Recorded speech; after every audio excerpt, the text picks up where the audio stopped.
강남 아파트 7억 폭락. 강남부터 시작된 급매물 속출. 사실일까요? 지금 시작하겠습니다.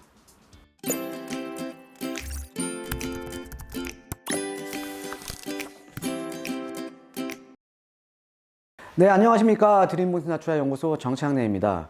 자, 최근에 이제 우리 언론에서 이제 접하는 뉴스들을 보면요. 예전에 이제 몇 주 전에 리센츠도 그랬고요. 예, 리센츠 같은 경우에도 16억대 거래가 됐다. 예, 그 다음에 또 최근에 나온 내용이 여러분들 잘 아시는 이제 강남 중에서 지금 이제 강남 상구 중에서도 지금 이제 현재는 이제 부의 축이죠. 예, 이 반포 일대에 이제 어떤 아파트가 지금 7억, 그러니까 최고가 대비해서 7억이 떨어져서 지금 거래가 됐다. 그래서 지금 이제 강남부터 시작된 가격 폭락이 지금 시작이 되고 있다라는 이제 이런 자극적인 뉴스가 지금 많이 나오고 있습니다. 여러분들도 지금 많이 접하셨을 거예요. 근데 그럼 오늘 그래서 지금 많이 떨어졌다. 근데 또 일부 또 지금 현장에 있는 중개업소에서는 거의 떨어진 거를 지금 체감을 하지 못한다. 이런 얘기들이 많습니다. 그래서 지금 많이 떨어진 거냐, 아닌 거냐. 사실은 많은 혼란에 지금 휩싸여 있는 거죠. 시장 자체가. 그래서 오늘은 팩트 체크를 한번 해보는 시간을 갖도록 하겠습니다. 자, 이제 한번 볼게요. 자, 그래서 강남 수억씩 뚝뚝 떨어져서 거래가 된다. 그래서 신문 헤드라인 보면 아까 말씀드렸듯이 아크로 리버팍 7억이 뚝 떨어져서 보유세 피하려는 금매들이 줄줄이 나온다. 예, 참 자극적이죠. 보유세를 피하려고 7억을 떨어뜨려서 예, 좀 이해가 안 가는 좀 기사인데요. 예, 보유세, 예, 종부세 피하려고 예, 7억을 손해를 보고 판다라는 이런 자극적인 기사가 지금 많이 나오고 있고요. 자, 그 다음에 이제 잠실 리센츠, 예, 실질적으로 거래가 됐습니다. 예, 33평형이 16억 원에 거래가 됐는데 알고 보니까 얘 같은 경우에는 이 리센츠가 16억에 거래된 것 같은 경우에는 특수관계 거래입니다. 그러니까 부자 관계 거래라는 거죠. 예, 그러니까는 부모에서 자식 간에 이제 거래였다라는 거죠. 그래서 16억에 원에 이제 거래가 됐고요. 얘는 이게 특수관계 거래고, 예, 특수관계 거래고 실질적으로 그 이후에 또 19억에 또 거래가 됐습니다. 예, 널뛰기 장세죠. 예, 사실 16억 원이라는 거는 특수관계 거래, 예, 특수관계 거래. 예, 거래로 이제 이해를 하시면 될 것 같고요. 예, 그 다음에 바로 지금 19억대 바로 또 이제 회복이 돼서 또 거래가 됐거든요. 예. 그런데 이렇게 자극적인 기사가 나온다라는 거죠. 예, 리센츠 33평형 16억 원에 거래가 됐다. 예. 하락 신호탄인가. 예, 이런 게 많이 나오고 있습니다. 자, 그 다음에 통계는 계속 하락세라는데 공인중개소, 그러니까 중개업소 집값은 그대로예요. 예. 그러니까 많이 떨어졌다는 기사도 많이 나오고 또 실질적으로 통계는 하락을 하고 있다라는데 실질적으로 가격은 지금 호가는 계속 유지를 하고 있다. 예, 실질적으로 현장에서는 또 이런 또 얘기를 하고 있습니다. 과연 어떤 게 맞는 걸까요? 예. 그래서 제가 한번 아크로 리버팍, 예, 요즘 이제 관심들이 일단은 지금 이제 대장주 아파트잖아요. 예, 대장주 아파트 중에 하나이기 때문에 이걸 제가 조사를 한번 해봤습니다. 자, 자료를 한번 만들었어요. 자, 여기 보시면 이제 7억 낮춰 절세 급매. 지금 이제 신문기사 내용입니다. 8일 반포동 일대 중개업소들에 따르면 아크로 리버팍 전용면적 84제곱미터가 전날 26억 8천에 팔렸다. 근데 그 전에 최고가가 얼마예요? 예, 평당 1억이었습니다. 예, 34억에 거래됐어요. 예, 34억에 거래됐는데 이것과 비교해보면 7억 2천만 원이 낮은 가격이다. 예. 예, 26억 8천에 거래가 됐으니까, 예, 최고가 대비해서는 7억 2천 떨어진 게 맞는 거죠. 예, 맞습니다. 자, 그런데 이 내용만 보면 엄청나게 떨어진 것 같아요. 자, 그런데 여기 지금 이제 아크로 리버팍 단지입니다. 아크로 리버팍도요, 한강 조망이 나오는 지역, 한강 조망이 이렇게 잘 나오는 요 앞쪽 동은 비싸요. 앞쪽 동은 비쌉니다. 예, 앞쪽 동은 지금 최근에 이제 실거래가 기준 1개월 평균을 보면은 33억 7천만 원이에요. 예, 34평형이겠죠. 예, 전용면적 85제곱미터. 자, 그런데 요 101동 라인이나 102동 라인은요, 이쪽 라인입니다. 한강 조망이 안 나오죠. 그래서 얘보다는 여러분 잘 아시겠지만 한강 조망에 대한 프리미엄이 상당히 높잖아요. 그죠? 한강 조망에 대한 프리미엄이 높은데 이쪽은 한강 조망과는 좀 거리가 멀다라는 거죠. 그래서 여기 같은 경우에는 최근에 1개월 평균 거래된 내역이 28억 2천이에요. 28억 2천. 자, 그리고 이번에 거래된 동은요, 바로 이쪽 라인이라는 거죠. 예.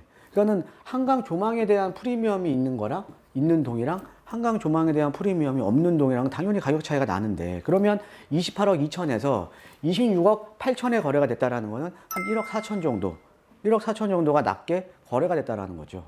예. 실질적으로 지금 뭐 사회적 뭐 거리두기 이런 것들 때문에 실질적으로 지금 안 좋잖아요. 예, 안 좋은데, 자, 그런데 그러니까 당연히 지금 이제 강남시장도 지금은 조정을 받고 있는 거죠. 근데 조정을 받고 있는데 이렇게 폭락을 하고 있다. 폭락을 하고 있다라는 기사들이 상당히 많습니다. 그러면서 4월부터 급매물들이 쏟아져 나올 거다라는 얘기들이 많다라는 거죠. 과연 그럴까요? 자, 한번 하나하나 한번 살펴보겠습니다. 그래서 요즘 워낙 그 기사들이 좀 자극적인 기사들이 워낙 많이 나오기 때문에, 그럼 4월 이후에 급매물들이 쏟아질 수 있나? 예. 자, 이렇게 보시면 되죠. 자, 여러분들 제가 여러 번 말씀을 드렸겠지만, 주택임대 사업자들이 지금은 이제 많이 그 규제가 지금 혜택이 지금 많이 축소가 되면서, 혜택이 많이 축소가 되는데, 예, 축소가 되면서 주택임대 사업자들이 과거에 비해서는 많이 줄어들었죠. 예, 등록자들이. 자, 그런데 그럼에도 불구하고 지금 주택임대 사업자는 그 전부터 많이 증가를 했습니다. 그런데 과연 이 주택임대 사업자는 어떤 지역에, 그러니까 임대사업자로 등록을 하는 물건은 어떤 지역에 보통 물건들을 등록을 할까? 이거를 한번 생각을 해보자라는 거죠. 자, 여러분들 주택임대사업자를 등록을 하는 이유가 뭡니까? 첫 번째가요, 절세죠. 절세. 즉, 양도차익이 지금 현재 많이 나와 있는 거예요. 양도차익이 많이 나서 절세를 하려면, 우리가 주택임대사업자 같은 경우는 2018년 9.13 대책 이전에는 여러분들 잘 아시겠지만, 얘가 좀 뭐 모르시는 분들은요, 저희 그 채널 내에 임대사업자에 대한 내용이 있습니다. 임대사업자에 대한 내용이 있으니까 그거 한번 다시 한번 보시면 좀 도움이 될 것 같고, 자, 주택임대사업자 같은 경우는 2018년 9.13 대책 이전에는 가격과 상관없이 면적 기준만 맞춰주면, 면적이 얼마예요? 85제곱미터 이하 면적 기준만 맞춰주면 가격과 상관없이 등록을 하면 장기보유 특별공제가 가능했습니다. 장기보유 특별공제가. 지금도요, 2018년 9.13 대책 이전에 매수한 주택은 지금도 가능하다라는 거죠. 예. 자, 그러니까 뭐냐면, 주택임대사업자를 등록을 한다라는 거는 양도차익이 크거나 지금 현재로서, 그래서 절세를 하기 위한 목적이 크고요. 또 하나는 임대사업자라는 거는 8년 이상은 지금 묶어놔야 되잖아요. 왜? 단기주택 임대사업자에 대한 혜택은 축소가 됐고요. 지금 장기주택 임대사업자에 대한 혜택이 일부 남아있기 때문에, 그러면 임대사업자 등록을 한다는 거는 8년 동안 등록을 해야 되는 거기 때문에, 묻어놓으면 좋을 지역들, 즉 미래 가치가 좋은 지역들에 임대사업자 등록을 한다는 거죠. 즉 임대사업자 물건은 어떤 지역에 주로 등록을 하냐면, 미래 가치가 좋은 지역의 물건들을 등록을 한다는 겁니다. 즉 상대적인 선호도가 높은 지역에 물건들이 장기간 잠겨 있는 거예요. 그래서 물건 자체가 선호도가 높은 지역의 물건 자체가 사실은 임대사업자 등록 물건들이 상당히 많습니다. 즉 물건들이 시장에 많이 나올 수가 지금 없는 구조예요. 많이 나올 수가 없는 구조라는 거죠. 예. 그러니까 물건들이 많이 쏟아져 나와야 가격이 폭락을 할 거 아닙니까? 그죠? 예. 자, 그래서 주택임대사업자가 지금 많이 증가를 했다. 그 다음에 두 번째 보면, 자, 여러분 여기 6월달까지 해서 지금 양도소득세 10년 보유하신 분들, 10년 이상 보유하신 다주택자들 같은 경우에는 양도소득세가 지금 유예가 그러니까 중과가 지금 적용이 안 되죠. 그래서 일반 세율 적용에 플러스 장특공 공제가 지금 가능하거든요. 최대 30%. 그죠? 예, 장특공 공제가 가능하기 때문에 6월까지는요. 자, 그런데 그러면 이제 이 다주택자들 중에 좀 괜찮은 지역의 물건을 갖고 계시는 분들은 어떻게 움직이냐면, 양도소득세가 지금 한시적으로 지금 유예 기간이기 때문에 증여를 택합니다. 이 증여라는 건 이런 거죠. 부담부 증여. 전세가 있고요. 이 전세를 제외한 나머지를 이제 부담부로 이제 증여를 하는 거거든요. 근데 이 전세 부분은 또 양도소득세를 내셔야 되는데, 이 전세 부분 양도소득세를 낼 때 지금 중과세가 안 되니까 지금은 세제에 대한 혜택이 상당히 크다라는 거죠. 그래서 이런 물건들 같은 경우가 지금 우리가 재산세 기준일이 6월 1일이에요. 예, 이전에, 그러니까 다음 달에 이런 물건들이 증여 물건들이 지금 상당히 많이 나올 가능성이 높습니다. 즉, 이런 물건들이 다음 달까지 해서 증여 물건들이 많이 나와서 증여가 다 된다라는 의미는, 자, 좋은 지역이니까 증여는 해줄 거 아닙니까? 그죠? 좋은 지역이니까. 예. 나쁜 지역에 증여는 안 할 거 아닙니까? 예. 그죠? 예. 즉 좋은 지역의 물건들이 계속적으로 줄어드는 거죠. 이 중요한 물건들이 바로 시장에 나올 수는 없는 거잖아요. 그죠? 예, 그래서 양도소득세가 지금 양도소득세 지금 유예 기간 동안 부담부 증여가 상당히 늘어나면서 증여 건수가 늘어난다는 거는 선호도가 상대적인 선호도가 높은 지역의 물건이 점점 잠겨버리는 겁니다. 물건이. 즉 물건들이 엄청나게 나와줘야 물건들이 엄청나게 나와줘야 가격이 폭락을 할 거 아닙니까? 그죠? 예. 자, 그런데 계속 아까 말씀드린 기사나 지금 언론에서는 뭐예요? 7억 뚝뚝. 봐도 딱 맞는 얘기잖아요. 아까. 그죠? 예. 그쪽에 한강 조망 나온 그걸 기사를 보면 한강 조망이나 이걸 누가 알겠습니까? 일반 투자자들이 어떻게 알겠어요? 예, 거기 살고 있지 않은 사람 빼고는요. 그죠? 예, 이렇게 자극적인 기사가 계속 나온다라는 거죠. 자, 그 다음에. 자, 비규제 지역의 청약 강풍은 어떻게 설명하나? 즉, 자, 지금 경기가 상당히 어렵습니다. 그렇죠? 경기가 상당히 어려운데, 최근에 뭐 검단이라던가 인천이라던가 이런 데서 지금 비규제 지역에 지금 청약 경쟁률이 어마어마하게 높죠? 어마어마하게 높습니다. 그 다음에 지금 비규제 지역은 계속적으로 지금 가격이 상승을 하고 있죠? 예.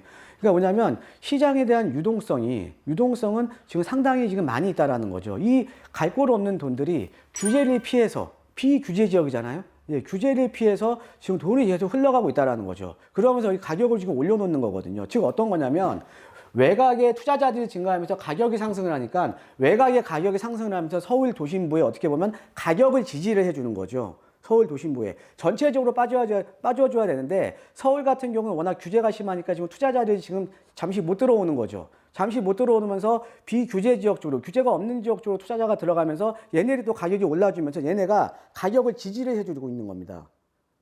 그러니까 전체적으로 가격이 빠져야 금매물들이 막 속출을 할 거 아닙니까? 그죠? 예. 그러니까 이 비규제 지역의 청약 강풍을 어떻게 설명하냐 이거죠. 자. 그 다음에 또 있습니다. 전세 가격. 제가 이제 얼마 전에 올려드린 영상에 보면 전세 가격이 지금 계속 올라갈 거라고 말씀드렸죠. 제가 여러 가지 이유로 설명을 드렸습니다. 그래서 참고하실 분들은 다시 한번 이제 참고를 하시면 될 것 같고요. 자, 지금 전세 가격 계속 오르죠. 간단하게 말씀드리면, 자, 금리가 지금 최저금리죠. 예, 거의 제로금리잖아요. 금리가 낮아진다라는 건 어때요? 전세자금 대출 금리도 낮아지죠. 전세자금 대출 금리도 낮아지니까 전세자금 대출 금리가 낮아진다는 거는 전세 수요자는 많아지는 거고요. 그 다음에 금리가 낮아진다는 거는 임대인 입장에서는 전세 보증금 올려놔봤자 은행에 넣어놔봤자 실익이 없는 거예요. 그럼 임대인 입장에서는 전세에서 반전세라든가 월세로 돌리겠죠. 예, 그렇죠. 돈을 갖고 있는 게 의미가 없으니까. 자, 그러니까는 전세가는 계속 오를 수밖에 없는 거고요. 자, 거기에다가 대출 규제. 지금 특히나 서울 같은 경우에는 9억에서 15억 구간 이상 대출 규제가 들어가잖아요. 그러니까 대출 규제로 인해서 지금 매매 문턱이 높아져 버린 겁니다. 매매 문턱이 높아져 버리니까 당연히 지금 전세 수는 늘어날 수밖에 없는 거고. 자, 그 다음에 우리가 허그의 분양보증 심사라든가 이번에 뭐 분양가 상한제는 지금 3개월 유예가 됐는데 앞으로 분양가 상한제가 또 시행이 되게 되면 뭐 지금도 어떻게 되면은 간접적인 분양가 상한을 하는 거죠. 허그에서 이제 분양보증 심사로. 지금 강제로 지금 분양가 낮추고 있는 거 아닙니까? 분양가 상한제 시행 전이라도. 자, 그러면은 어찌됐든 분양가가 주변 시세보다 현저하게 싸다라는 거죠. 자, 그러면은 그거를 분양을 받으려는 청약 대기자들이 지금 넘쳐 흐르잖아요. 그러니까 당연히 지금 전세를 눌러앉고 있는 거죠. 그죠? 자, 그러니까 이런 여러 가지 요인들이 겹쳐서 전세 가격은 계속 올라간다라는 거죠, 지금. 예. 그럼 전세 가격이 올라간다라는 거는 필연적으로 향후에는 지금 매매가 하락을 방지를 하는 거고요. 예. 거기다가 전세 가격이 올라간다라는 거는 매매가가 더 상승할 수 있는 요인이 된다라는 거죠. 예. 자, 그래서 지금 이제 전세 가격이 지금 계속 올라가고 있다. 그 다음에, 자, 한번 볼게요. 자, 그 다음에 유례 없는, 지금 경기가 워낙 안 좋으니까요. 유례 없는 양적 완화 및 제로금리. 지금 한국은행에서 무제한적으로 양적 완화를 지금 하고 있잖아요. 그렇죠? 무제한적으로 지금 돈을 풀고 있습니다. 돈을 풀고 있어요. 자, 그 다음에 금리가 워낙 낮죠. 자, 그러면 결국 이 시장에 있는 유동성이 어느 정도 지금 사태가 해결이 되면 이 시장에 대한 유동성이 어디로 흘러 들어갈까요? 유동성이. 여러분도 그동안 경험하셨죠?